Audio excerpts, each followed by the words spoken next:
मैं तुमसे मन की नहीं, मौन की भाषा में बोल रहा हूँ, क्योंकि मन को समझाने से मन चुप नहीं होता।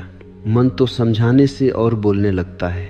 मन का शोर कोई दुर्घटना नहीं है, वह तुम्हारी आदत है।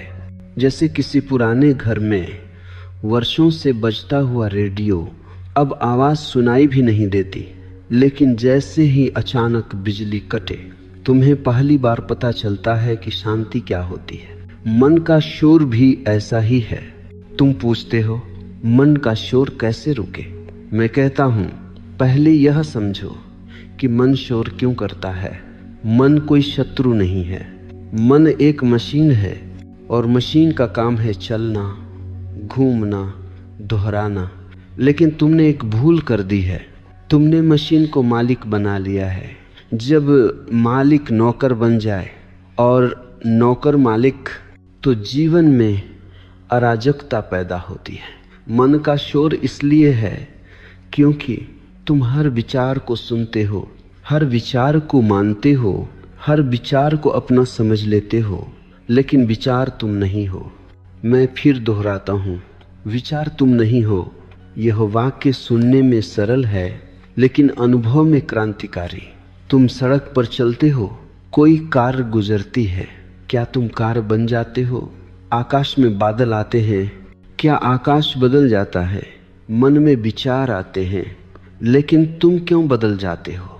क्योंकि तुम्हें कभी सिखाया ही नहीं गया कि विचार देखे जा सकते हैं। तुम्हें सिखाया गया है विचारों से पहचान बनाओ।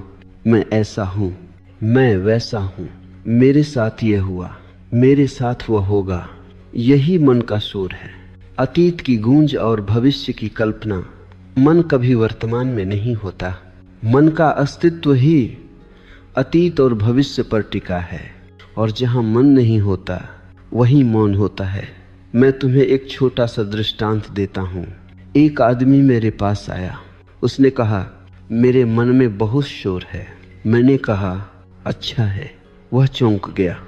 लोग चौंकते हैं जब सत्य अप्रत्याशित हो।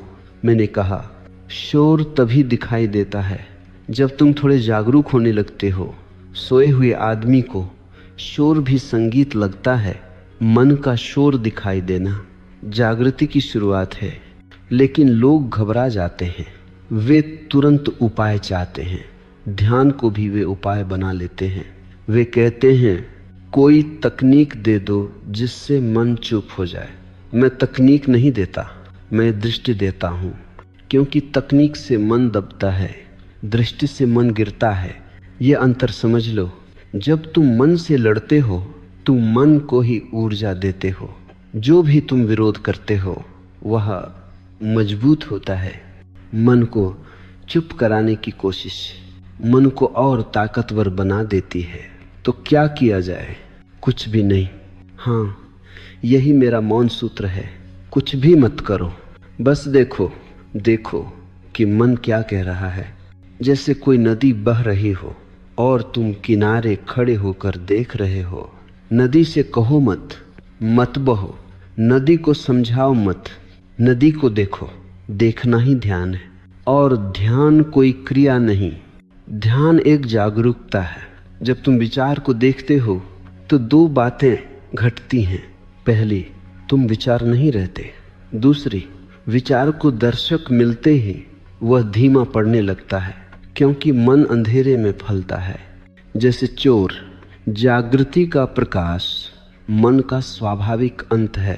तुमने कभी देखा जब कमरे में रोशनी कर देते हो, अंधेरा भागता नहीं है, लड़ता नहीं है, वह बस होता नहीं। मौन भी ऐसा ही है।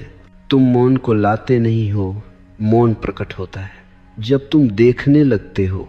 लेकिन तुम्हारी समस्या यह है कि तुम लगातार कुछ न कुछ बनना चाहते हो।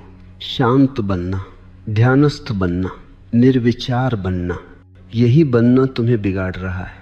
मैं तुमसे कहता हूँ कुछ मत बनो, जो हो उसे देखो। यदि क्रोध है देखो, यदि भय है देखो, यदि कामना है देखो, यदि शोर है देखो। देखना ही रूपांतरण है।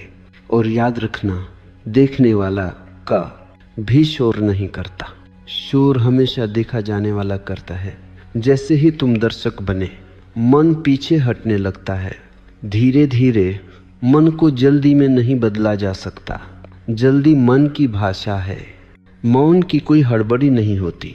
इसलिए मैं तुमसे कहता हूँ, धैर्य रखो। मन वर्षों से बोलता आया है, एक दिन में वह चुप नहीं होगा। लेकिन यदि तुम रोज सुनते रहे, बिना विश्वास किए, बिना विरोध किए, तो एक दिन अचानक तुम पाओगे मन बोल रहा है लेकिन तुम्हें छू नहीं रहा। और जिस दिन मन छूना बंद कर दे, उसी दिन मौन उतरता है। वह मौन शब्दहीन है लेकिन अर्थ से भरा हुआ। वह मौन खाली नहीं, पूरा है। वह मौन मृत्यु नहीं, जीवन है। मैं तुमसे एक बहुत सूक्ष्म बात कहना चाहता हूँ। मन का शोर तुम्हारी समस्या नहीं है, मन के शोर से तुम्हारा डर समस्या है।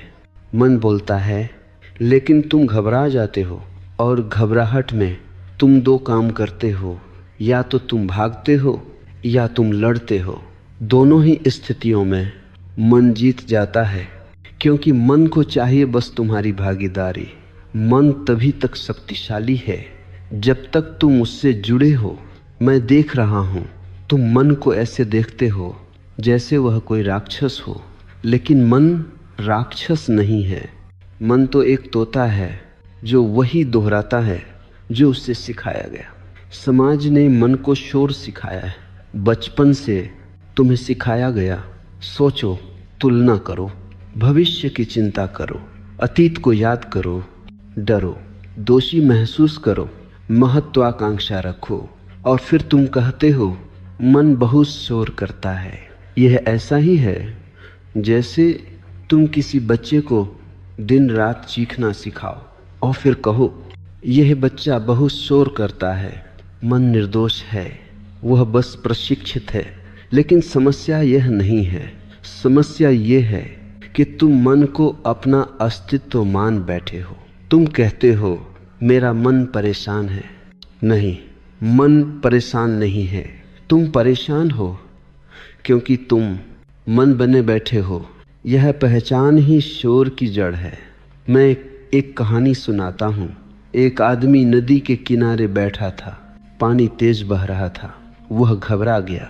उसने कहा, नदी बहुत अशांत है। मैंने उससे कहा, नदी नहीं, तुम्हारा मन अशांत है। नदी तो बस बह रही है। मन का शोर असल में जीवन की ऊर्जा है जो गलत दिशा में बह रही है। ऊर्जा कभी शांत नहीं होती। ऊर्जा या तो जागरूक होती है या अचेत। जब ऊर्जा अचेत होती है वह विचार बनती है। जब ऊर्जा चेतन होती है वह मौन बनती है। यही रहस्य है। तुम मन को दबाने की कोशिश करते हो क्योंकि तुम्हें लगता है कि शांति का अर्थ है कुछ न चलना। नहीं, शांति का अर्थ है कुछ चल रहा है लेकिन तुम उससे बंधे नहीं हो। जैसे सड़क पर ट्रैफिक चल रहा है लेकिन तुम फुटपाथ पर खड़े हो। मन की सबसे बड़ी चाल यह है कि वह तुम्हें विश्वास दिला देता है कि यदि मन चुप हो गया तो तुम शून्य हो जाओगे। तुम डरते हो अगर विचार नहीं होंगे तो मैं कौन रहूँगा। ये डर बहुत गहरा है क्योंकि अब तक तुम्हारी पहचान ही विचारों से बनी है। नाम, धर्म, राष्ट्र, सफलता, असफलता, अपमान, सम्मान, ये सब मन की आवाज़ें हैं। और मन कहता है अगर मैं नहीं रहा तो तुम भी नहीं रहोगे। ये झूठ है। मन हटता है तब तुम पहली बार प्रकट होते हो। मन हटता है तब साक्षी जन्म लेता है। मन हटता है तब मौन उतरता है। लेकिन मौन से पहले एक डर का क्षण आता है। यह डर उसी तरह का है जैसे कोई आदमी अंधे कमरे में वर्षों रहा हो और अचानक रोशनी जला दी जाए। रोशनी चुभती है, मौन भी चुभता है। उन लोगों को जो शोर में जीते आए हैं, इसलिए लोग ध्यान से भी डरते हैं। वे कहते हैं ध्यान में बैठते ही विचार और बढ़ जाते हैं। बिल्कुल सही, क्योंकि पहले तुम भाग रहे थे, अब तुम बैठ गए हो। भागते समय तुमने कभी ध्यान ही नहीं दिया कि मन कितना बोलता है। दिस ठेठ। अब जब तुम बैठते हो तो पहली बार तुम सुनते हो और सुनना ही मन को असहज कर देता है। मन कहता है कुछ करो, उठो, मोबाइल देखो, कुछ सोचो, कुछ पढ़ो, क्योंकि मन को मौन से मृत्यु का भय है। लेकिन यह मृत्यु नहीं है, यह अहंकार की विदाई है, और अहंकार की विदाई हमेशा भयावह लगती है। मैं तुमसे कहता हूँ, डरो मत। यह डर शुभ है। इस डर के पार वह मौन है जिसे बुद्ध ने निर्वाण कहा, महावीर ने कैवल्य कहा, सूफियों ने फना कहा। लेकिन मैं नाम नहीं देना चाहता। मैं बस इतना कहता हूँ, यह तुम्हारा स्वभाव है। मौन कोई उपलब्धि नहीं, मौन कोई साधना का परिणाम नहीं। मौन तुम्हारी मूल अवस्था है। मन आया है बाहर से, मौन भीतर से है। इसीलिए मन को हटाने की जरूरत नहीं, मन अपने आप हट जाता है जब तुम केंद्र में लौटते हो। और केंद्र में लौटने का बस एक ही तरीका है, साक्षी बनो। कुछ भी करो लेकिन साक्षी बने रहो। चलते समय जानो कि चल रहे हो, बोलते समय जानो कि बोल रहे हो, सोचते समय जानो कि सोच रहे हो। बस इतना यह जानना, धीरे धीरे मन और तुम्हारे बीच एक दूरी बना देता है। और दूरी बनते ही शोर कम होने लगता है, क्योंकि शोर सिर्फ तब तक है जब तक तुम उसमें डूबे हो। अब मैं तुम्हें उस भूल की ओर ले चलता हूँ जो सबसे ज्यादा साधकों को भटकाती है, मौन को पाने की इच्छा। सुनो, यह बहुत सूक्ष्म है, लेकिन यही सब चूक जाते हैं। तुम कहते हो मैं शांत होना चाहता हूँ, मुझे मौन चाहिए, मेरा मन बहुत शोर करता है, इसे बंद होना चाहिए। यही तुम हार जाते हो, क्योंकि जिस क्षण तुम मौन को पाने की वस्तु बना लेते हो, उसी क्षण मौन असंभव हो जाता है। मौन कोई लक्ष्य नहीं है, मौन कोई मंजिल नहीं है, मौन कोई उपलब्धि नहीं है। मौन तो तुम हो, लेकिन मन चालाक है, वह आध्यात्मिक भी हो जाता है। पहले वह धन चाहता था, अब वह शांति चाहता है। पहले वह संसार चाहता था, अब वह निर्वाण चाहता है। लेकिन चाह तो चाह ही है, और जहाँ चाह है वहाँ अशांति है। मैं बार बार कहता हूँ, इच्छा चाहे कितनी ही पवित्र क्यों न हो, वह मन की ही संतान है। मौन की इच्छा भी मन का ही सुर है, बस थोड़ा सजाया हुआ। मैं तुम्हें एक उदाहरण देता हूँ। मान लो तुम किसी झील के किनारे खड़े हो, पानी शांत है। अगर तुम कहो मैं इस पानी को और शांत करना चाहता हूँ और पत्थर फेंको, तो क्या होगा? पानी और हिल जाएगा। मन भी वैसा ही है, जितनी कोशिश उतनी तरंग है। इसलिए मैं तुमसे कहता हूँ, कोशिश छोड़ो। ध्यान कोशिश नहीं है, ध्यान अनुमति है। तुम जीवन को जैसा है वैसा होने दो। तुम मन से कहते हो तू क्यों बोल रहा है, यह भी एक संवाद है, और संवाद में शोर होता ही है। मन से मत बोलो, मन को बोलने दो, और तुम सिर्फ सुनो। लेकिन सुनना भी किसी उद्देश्य से मत करो। यह मत सोचो अगर मैं सुनूंगा तो मन चुप हो जाएगा। नहीं, सुनना अपने आप में पूर्ण है। मौन कोई परिणाम नहीं, मौन एक साइड इफेक्ट है सचेत देखने का। तुम पूछोगे तो मैं क्या करूं? मैं कहता हूं कुछ भी नहीं, सिर्फ एक बात छोड़ दो, नियंत्रण। मन को नियंत्रित करने की आदत तुम्हारी सबसे पुरानी बीमारी है। बचपन से तुम्हें सिखाया गया, खुद को कंट्रोल करो, भावनाओं को दबाओ। क्रोध बुरा है, कामना गलत है, डर कमजोरी है, और इस दबाव ने मन को तहखाने में धकेल दिया। तहखाने में सब कुछ शोर मचाता है। जिस दिन तुम मन को पूरी स्वतंत्रता देते हो, जो कहना है कहो, उसी दिन मन पहली बार थकता है। क्योंकि मन को लड़ाई चाहिए, विरोध चाहिए, स्वीकृति मन को भूखा मार देती है। ये बड़ा उल्टा लगता है, लेकिन यही सत्य है। तुम अगर क्रोध को पूरी स्वीकृति दे दो बिना उसे गलत ठहराए तो वह टिक नहीं सकता, क्योंकि क्रोध को तुम्हारी नफरत चाहिए, मन को तुम्हारी भागीदारी चाहिए। मैं एक और गहरी बात कहता हूँ, मन का शोर असल में तुम्हारी अधूरी भावनाएं हैं, जो तुमने जिया नहीं, जो तुमने रोका, जो तुमने दबाया, वही विचार बनकर बार बार लौटता है। इसीलिए जो मन को शांत करना चाहता है लेकिन जीवन से भागता है, वह कभी शांत नहीं होगा। मौन का रास्ता जीवन से होकर जाता है, भागकर नहीं। जो हंसता नहीं वह शांत नहीं हो सकता, जो रोता नहीं वह गहरा नहीं हो सकता, जो प्रेम नहीं करता वह मौन नहीं जान सकता। मौन सूखा नहीं है, मौन बहुत रसपूर्ण है, लेकिन तुम मौन को कब्रिस्तान समझ लेते हो, इसलिए डरते हो। मौन कोई खालीपन नहीं, मौन पूर्णता है। जब मन थक जाता है और गिर जाता है, तब जो बचता है वही मौन है, और वह बचा हुआ तुम हो। इसलिए मैं फिर दोहराता हूँ, मौन को मत खोजो, मौन को मत चाहो, मौन को मत साधो।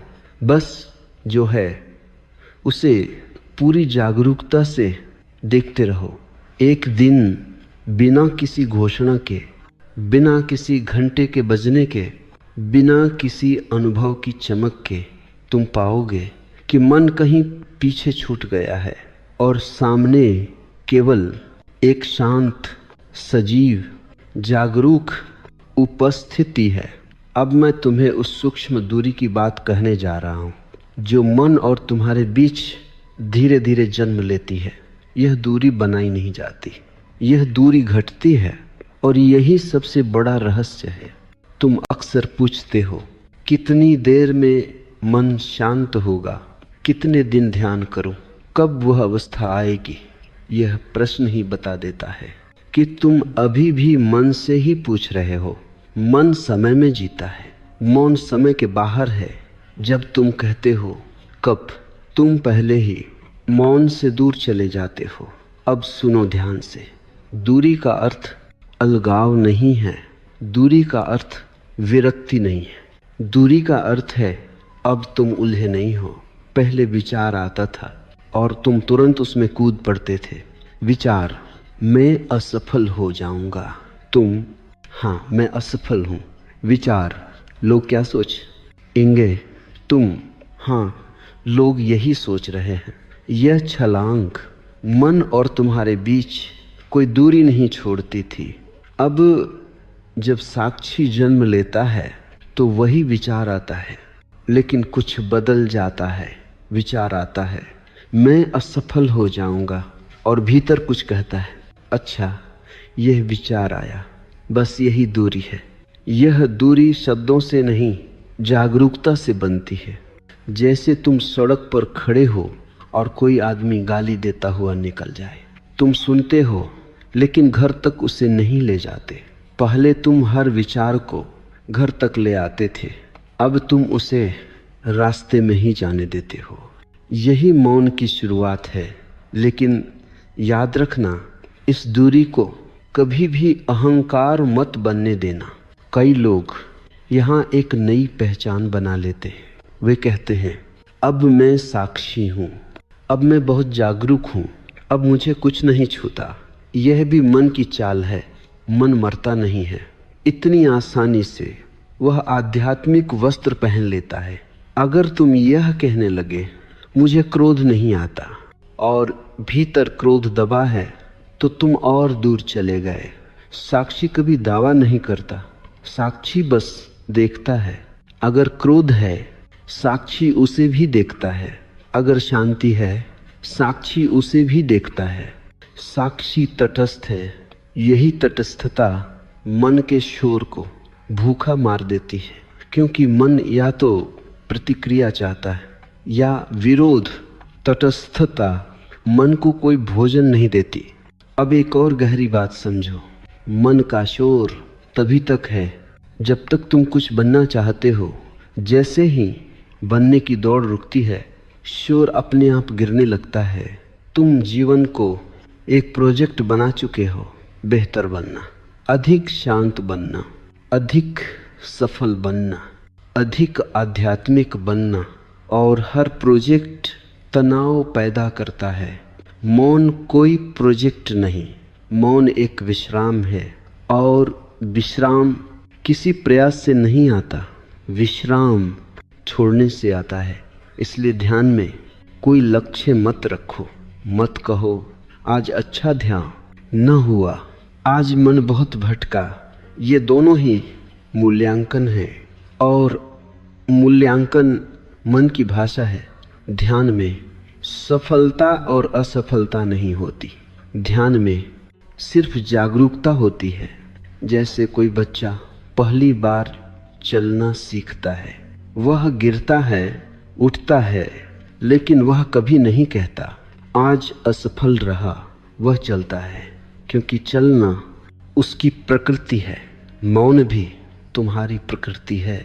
इसलिए जब मन शोर करे, उसे दुश्मन मत बनाओ। कहो ठीक है, आज मन बहुत बोल रहा है, और बस देखो तुम्हें आश्चर्य होगा।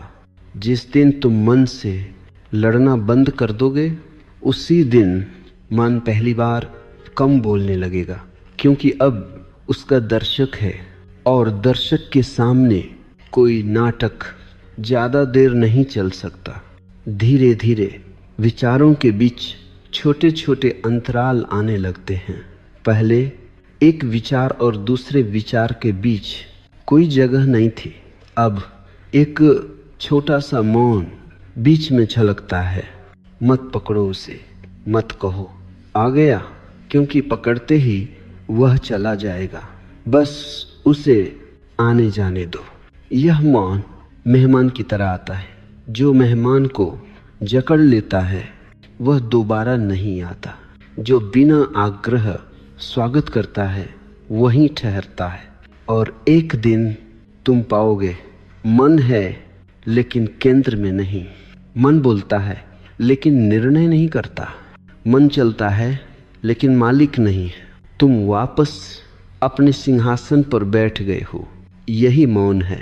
अब मैं उस सबसे बड़ी गलतफहमी को तोड़ना चाहता हूँ जो मौन के बारे में सदियों से बनी हुई है, कि मौन का अर्थ है दुनिया से भाग जाना।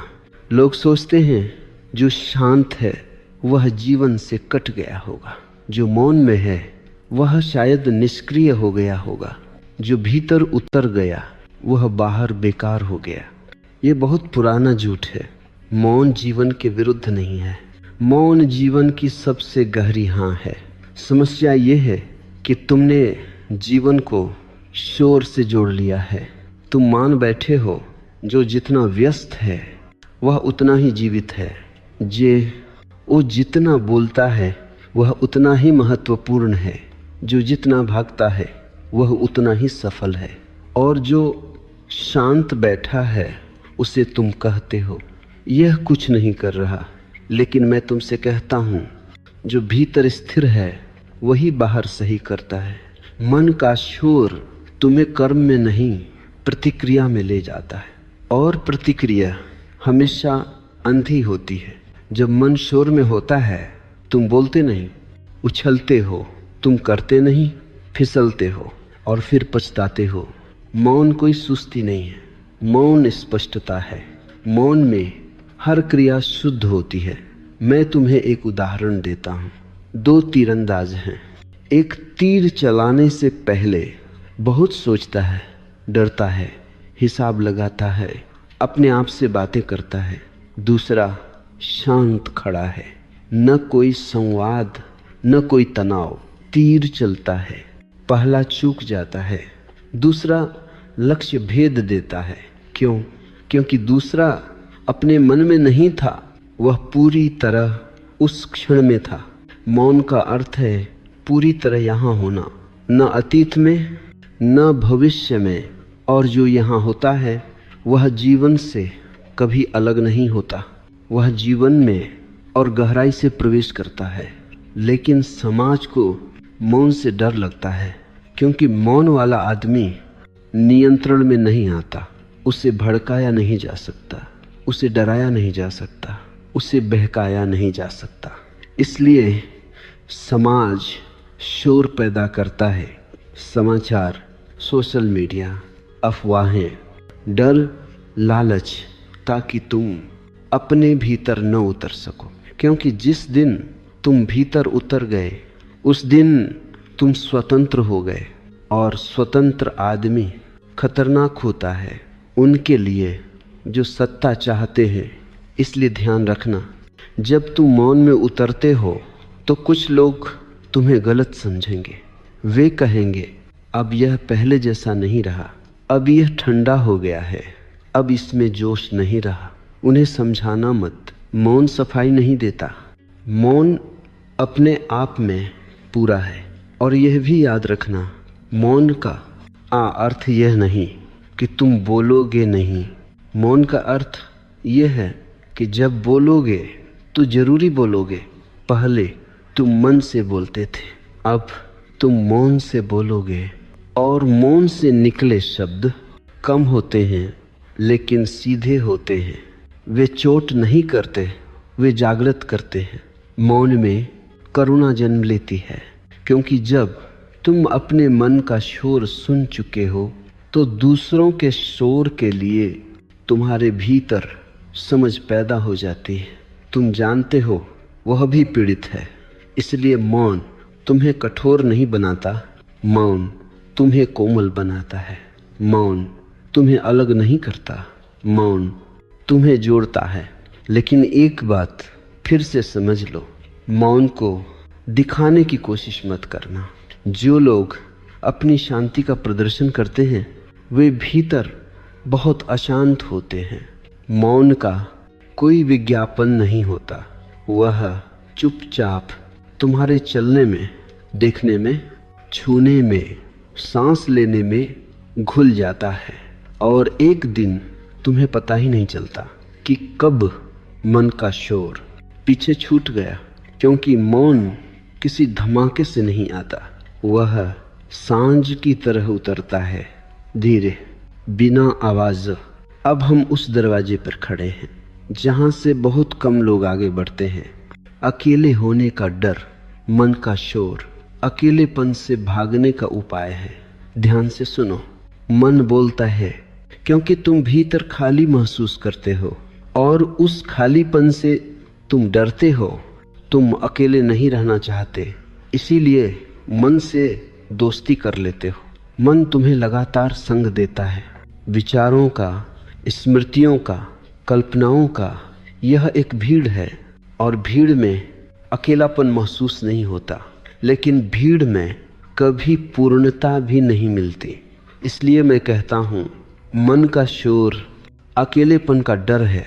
तुम कमरे में अकेले बैठते हो, मन तुरंत बोलने लगता है। तुम मौन में बैठते हो, मन तुरंत अतीत या भविष्य खींच लाता है। क्यों? क्योंकि यदि मन भी चुप हो गया तो तुम पूरी तरह अपने साथ रह जाओगे। और अपने साथ रहना तुम्हें सिखाया ही नहीं गया। बचपन से तुम्हें सिखाया गया दूसरों में रहो, दूसरों से मान्यता लो, दूसरों की नज़र से खुद को देखो। इसलिए जब कोई मौन में उतरता है तो पहला अनुभव शांति नहीं होता, पहला अनुभव होता है रिक्तता। और यह रिक्तता डरावनी लगती है। तुम कहते हो कुछ नहीं है, मैं कहता हूँ हाँ अभी कुछ नहीं है, लेकिन यह कुछ नहीं नकारात्मक नहीं है, यह गर्भ है। जैसे बीज के भीतर अभी वृक्ष नहीं है लेकिन संभावना है। मौन का प्रारंभ हमेशा शून्य से होता है और जो शून्य से डरता है वह कभी पूर्ण नहीं हो सकता। ध्यान रखना, अकेलापन और एकांत दो अलग बातें हैं। अकेलापन दूसरों की कमी है, एकांत अपने होने की उपस्थिति है। अकेलापन तुम्हें तोड़ता है, एकांत तुम्हें जोड़ता है। मन तुम्हें अकेलापन देता है, मौन तुम्हें एकांत देता है, लेकिन शुरुआत में एकांत भी अकेलापन जैसा लगता है, क्योंकि अभी तुम खुद से मिले नहीं हो। यह मिलन धीरे धीरे होता है। पहले तुम अपने डर से मिलते हो, फिर अपनी इच्छाओं से, फिर अपनी उदासी से, फिर अपने क्रोध से, और अंत में अपने मौन से। इसलिए बहुत लोग बीच में ही लौट जाते हैं। वे कहते हैं ध्यान मेरे लिए नहीं है, मुझे और अशांति हो गई। नहीं, तुम्हें अशांति नहीं हुई, तुम्हें सच्चाई दिखने लगी। शोर के नीचे बहुत कुछ दबा था, अब वह ऊपर आ रहा है। यह शुद्धि है। जैसे घाव को साफ करते समय दर्द होता है, लेकिन वही चिकित्सा है। इसलिए अगर ध्यान में अकेलापन आए तो भागना मत, उसके साथ बैठो, उससे महसूस करो, उसे नाम मत दो, उसे कहानी मत बनाओ, बस महसूस करो और एक चमत्कार घटेगा। जिस अकेलेपन से तुम डर रहे थे वह धीरे धीरे घुलने लगेगा और उसकी जगह एक अजीब सी गरिमा आएगी, एक शांत आनंद, एक ऐसा सुख जो किसी से मांगा नहीं गया।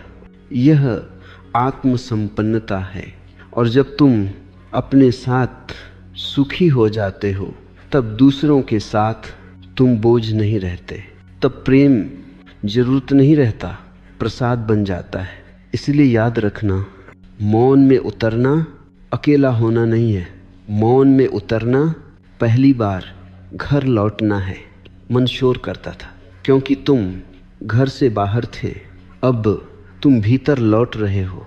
अब हम उस बिंदु पर आते हैं जहां मन अपनी आखिरी चाल चलता है। मैं की आवाज ध्यान से सुनो। मन का शोर जितना दिखाई देता है वह उतना खतरनाक नहीं है। खतरनाक है वह आवाज जो बहुत शांत होकर कहती है मैं हूं। यही मैं मन का अंतिम किला है। जब विचार थक जाते हैं, जब कल्पनाएं गिरने लगती हैं, जब अतीत भविष्य ढीले पड़ जाते हैं, तब मन एक बहुत सूक्ष्म रूप ले लेता है। वह कहता है मैं ध्यान कर रहा हूँ, मैं साक्षी बन गया हूँ, मैं शांत हूँ, मैं बदल गया हूँ।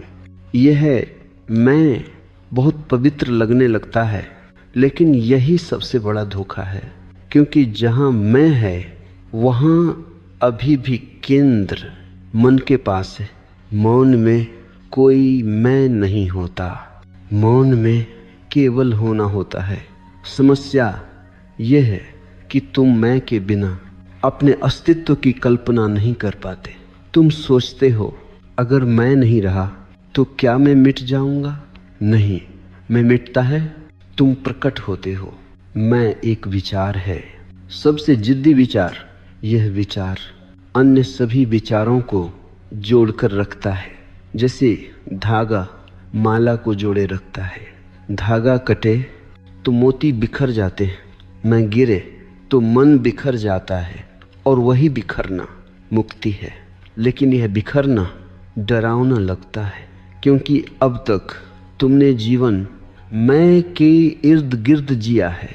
मेरी बात सुनो, जब तुम कहते हो मेरा मन, तो तुम पहले से ही दो हो। ध्यान दो इस पर।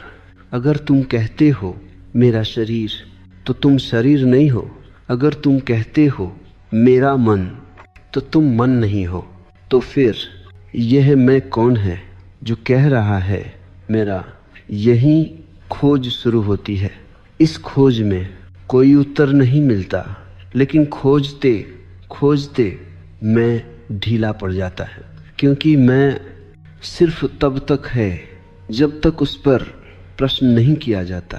जैसे अंधेरे में रस्सी को सांप मान लेना, प्रकाश डालो सांप गायब, प्रश्न प्रकाश है। इसलिए मैं कहता हूँ मैं कौन हूँ? यह कोई मंत्र नहीं है, यह एक ध्यान है। लेकिन उत्तर खोजने मत बैठना। अगर उत्तर खो जा तो मन फिर सक्रिय हो जाएगा। सिर्फ देखो यह मैं कहाँ से उठता है, जब क्रोध आता है कौन कहता है मुझे क्रोध आया? जब सुख आता है कौन कहता है मैं खुश हूँ? जब मौन आता है कौन कहता है मैं शांत हूँ? तुम पाओगे यह मैं हर अनुभव के बाद पीछे से आता है और उस पर अपना नाम चिपका देता है। जैसे कोई खाली घर पर नेम प्लेट लगा दे, लेकिन घर नेम प्लेट से नहीं बनता। अनुभव मैं से नहीं बनते, अनुभव होते हैं, बस होते हैं। जब यह समझ गहरी होती है तो एक दिन बहुत सहज रूप से मैं गिर जाता है। कोई घोषणा नहीं, कोई घंटा नहीं बजता, कोई रोशनी नहीं चमकती, बस एक हल्कापन, जैसे सिर से कोई भारी बोझ उतर गया हो। और उसी क्षण मन का शोर जड़ से कट जाता है, क्योंकि शोर का कोई केंद्र नहीं बचता। अब विचार आते हैं लेकिन मालिक नहीं है, भावनाएं उठती हैं लेकिन पकड़ नहीं बनती, जीवन चलता है लेकिन कोई कर्ता नहीं बचता। यही वह मौन है जिसे शब्दों में नहीं पकड़ा जा सकता। लेकिन मैं जानता हूँ अब भी मन एक सवाल पूछेगा, वह कहेगा तो फिर मैं कौन हूँ? यही अगला और अंतिम द्वार है। अब प्रश्न सामने खड़ा है, मैं कौन हूँ? लेकिन मैं तुम्हें सावधान करता हूँ, यह प्रश्न सोचने के लिए नहीं है, यह प्रश्न जीने के लिए है। जिस क्षण तुम इसे सोचने लगते हो मन फिर चालाक हो जाता है, वह दर्शन रचता है, वह उत्तर गढ़ता है, वह कहता है मैं आत्मा हूँ, मैं चेतना हूँ, मैं ब्रह्म हूँ। ये सब सुंदर शब्द हैं, लेकिन ये भी शोर ही हैं, सत्य शब्द नहीं है, सत्य अनुभव है। इसलिए मैं कहता हूँ इस प्रश्न को पकड़ो मत, इसे होने दो। जैसे कोई कांटा पैर में चुभा हो, क्या तुम बैठकर उस पर सिद्धांत बनाते हो? नहीं, पूरा ध्यान उसी चुभन पर होता है। मैं कौन हूँ? ऐसी ही चुभन बन जाए, लेकिन बिना बेचैनी के, बस एक गहरी और जिज्ञासा मन की नहीं होती, जिज्ञासा चेतना की होती है। जब यह प्रश्न भीतर उतरता है तो धीरे धीरे तुम पाओगे पहले मैं यह हूँ, गिरता है, फिर मैं वह हूँ, गिरता है, फिर सारे परिचय ढीले पड़ जाते हैं। नाम, भूमिका, इतिहास, भविष्य सब जैसे पुराने कपड़े उतरते चले जाते हैं और अंत में कुछ भी नहीं बचता जिसे तुम मैं कह सको। यह क्षण डरावना नहीं होता, डर तो पहले आता है। यह क्षण अद्भुत रूप से शांत होता है, क्योंकि अब बचाव करने को कुछ नहीं है, अब साबित करने को कुछ नहीं है, अब बचाने को कुछ नहीं है। यही मुक्ति की सुगंध है। लेकिन मन यहाँ भी एक चाल चलता है। वो कहता है अच्छा तो अब मैं कुछ नहीं हूँ। ध्यान देना, यह भी मैं है, मैं कुछ नहीं हूँ भी एक कथन है, और जहाँ कथन है वहाँ अभी भी मन है। इसलिए कुछ भी मत कहो, न मैं हूँ न मैं नहीं हूँ, बस होने दो। जैसे आकाश न कहता है मैं आकाश हूँ, न कहता है मैं नहीं हूँ, वह बस है। और उसी बिना घोषणा के पूरा आकाश उपस्थित रहता है। जब यह घटता है तो मौन अब अनुभव नहीं रहता, मौन तुम बन जाते हो। पहले मौन आता जाता था, अब मौन स्थायी हो जाता है। लेकिन याद रखना, यह स्थायित्व पकड़ से नहीं आता। जिस दिन तुम कहोगे अब मैं पहुंच गया, उसी दिन मन फिर लौट आएगा। इसीलिए बुद्ध ने कहा यदि रास्ते में बुद्ध मिल जाए तो उसे भी छोड़ देना, क्योंकि अंतिम सत्य कोई आकृति नहीं, कोई पहचान नहीं, कोई उपलब्धि नहीं। अब जीवन बिल्कुल साधारण हो जाता है, तुम खाते हो, तुम चलते हो, तुम बोलते हो, लेकिन भीतर कोई शोर नहीं, कोई टिप्पणी नहीं, कोई तुलना नहीं। जीवन पहली बार सीधा हो जाता है और यही सबसे बड़ा चमत्कार है। लोग चमत्कार खोजते हैं, रोशनी, अनुभव, सिद्धियां, लेकिन सच्चा चमत्कार है साधारण जीवन, बिना मन के शोर के। यहाँ से कोई यात्रा नहीं, अब हर क्षण घर है। अब प्रश्न ये नहीं रहा कि मौन क्या है, अब प्रश्न ये है मौन में जिया कैसे जाए, क्योंकि मौन कोई अंतिम अनुभव नहीं, मौन एक जीवन शैली है। और यही वह जगह है जहाँ बहुत लोग फिर से चूक जाते हैं। वे सोचते हैं अब मुझे दुनिया छोड़ देनी चाहिए, अब मुझे संबंधों से दूर हो जाना चाहिए, अब मुझे एकांत में ही रहना चाहिए। नहीं, मौन भागना नहीं सिखाता, मौन मौजूद रहना सिखाता है। बाजार में भी मौन संभव है, भीड़ में भी मौन संभव है। यदि मौन सिर्फ गुफा में संभव होता तो बुद्ध गुफा से बाहर कभी ना आते। यदि मौन सिर्फ हिमालय में मिलता तो जीवन इतना निकट क्यों होता। सच ये है, मौन तुम्हारे भीतर है, स्थान अप्रासंगिक है। अब सुनो ध्यान से, मौन में जीने का पहला सूत्र है धीरे चलो। दुनिया तेज है, मन तेज है, मौन धीमी गति में खेलता है। धीरे चलना शारीरिक नहीं आंतरिक है। तुम तेज काम कर सकते हो, लेकिन भीतर कोई हड़बड़ी ना हो। दूसरा सूत्र, प्रतिक्रिया मत करो। मौन में तुम उत्तर देते हो, प्रतिक्रिया नहीं। कोई तुम्हें अपमानित करे तो मन तुरंत बोलेगा, लेकिन मौन एक क्षण लेता है और उस क्षण में सारी आग बुझ जाती है। वह क्षण तुम्हारी स्वतंत्रता है। तीसरा सूत्र, सुनना सीखो। मन सुनता नहीं, मन इंतजार करता है बोलने का। मौन में तुम सचमुच सुनते हो, और जब तुम सुनते हो तो आधी समस्याएं अपने आप गिर जाती हैं। चौथा सूत्र, संबंधों में खाली जगह दो। मन संबंधों में चिपकता है, मौन संबंधों में स्वतंत्रता देता है। तुम किसी को पूरा होने की जिम्मेदारी न दो और न किसी की जिम्मेदारी उठाओ, तब प्रेम बोझ नहीं बनता। पांचवा सूत्र, मौन को मत बचाओ। यह सुनकर तुम चौंक सकते हो, लेकिन सुनो, अगर तुम हर समय मौन को बचाने लगोगे, यह मुझे डिस्टर्ब कर देगा, तो तुम फिर डर में न हो। मौन इतना नाजुक नहीं, मौन जीवन से डरता नहीं। अगर कभी शोर आ जाए तो भी ठीक है। मौन खोता नहीं, मौन ढकता है। जैसे बादल आकाश को ढक लेते हैं, लेकिन आकाश कहीं जाता नहीं। छठा सूत्र, आनंद को अनुमति दो। बहुत लोग शांत तो हो जाते हैं, लेकिन उदास। यह मौन नहीं है।